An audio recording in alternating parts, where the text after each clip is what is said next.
of the body? Has it now been taken by the soldiers and thrown into some pit with the executed criminals? Is his lifeless body now being treated with the same contempt and abuse with which it was treated in life? It was a horrendous moment for these women when they came to anoint the body and found that the body was gone. For us, the empty tomb is a matter of tremendous importance.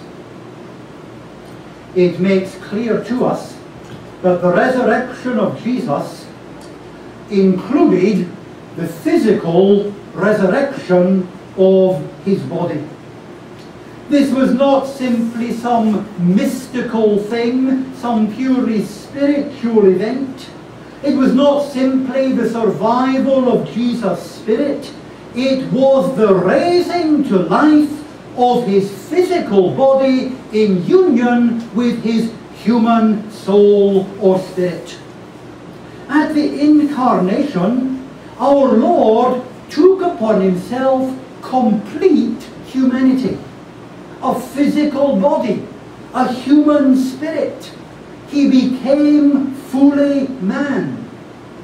When he died, his human spirit departed from his physical body. That is what happens when we die. Our spirit departs. And at his resurrection, his human spirit returned to his physical body. And in the completeness of his sinless humanity, our Lord was raised from the dead. And in that same humanity, body, soul, human mind, human emotions, in the totality of his humanity, Jesus was taken up into heaven, there to appear before the face of God for us as our high priest, our righteous advocate with the Father. And so this empty tomb reminds us that there is nothing merely mystical or spiritual taking place. We are to believe that our Lord was raised from the dead, literally and physically, in the totality of his humanity. And that in heaven this morning, as we meet, there is the man Christ Jesus, the one mediator between God and men, our great high priest, our representative, our righteous advocate with the Father. He still wears that human nature which he assumed when he came into this world, and in which he died and was raised again and carried up into heaven. And we are to believe that just as God raised Jesus in the totality of his human nature from death, so God will raise all believers in the totality of our human nature.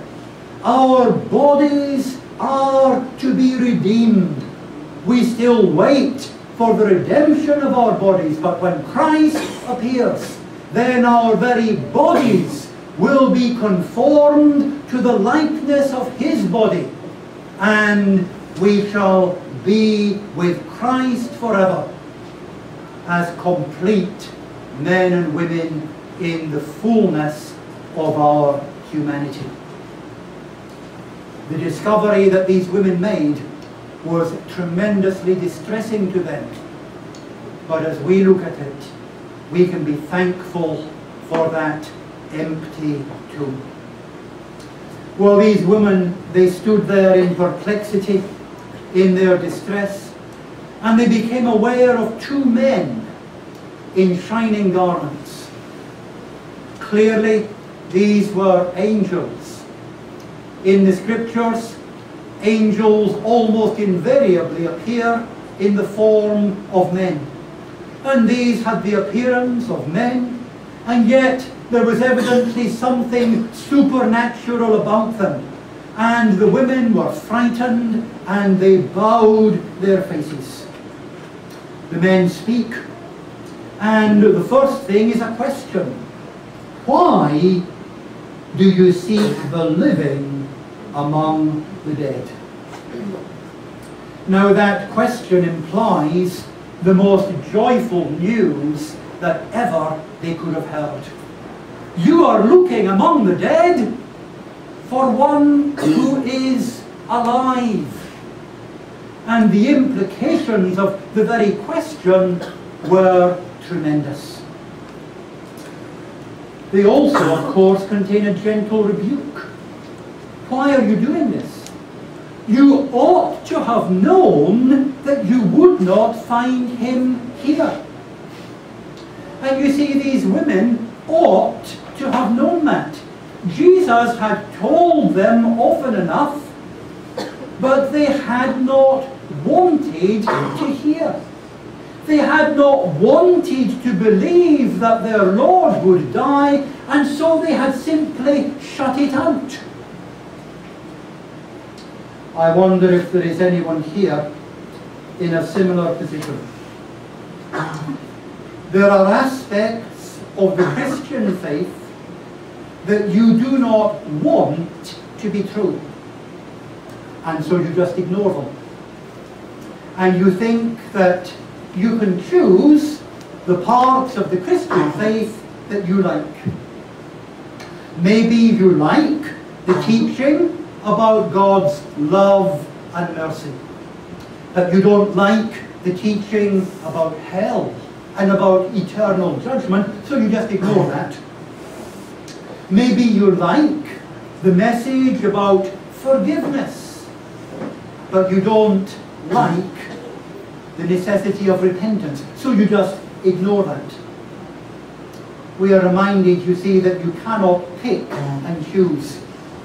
We must receive everything that our Lord teaches in his word.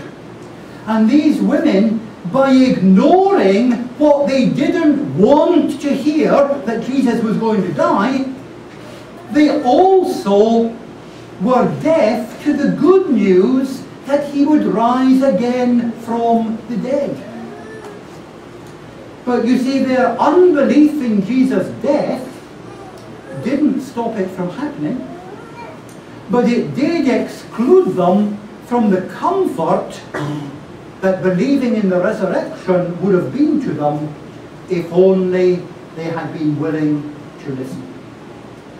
They should have known, because our Lord had spoken many times about it, but always it had fallen on deaf ears.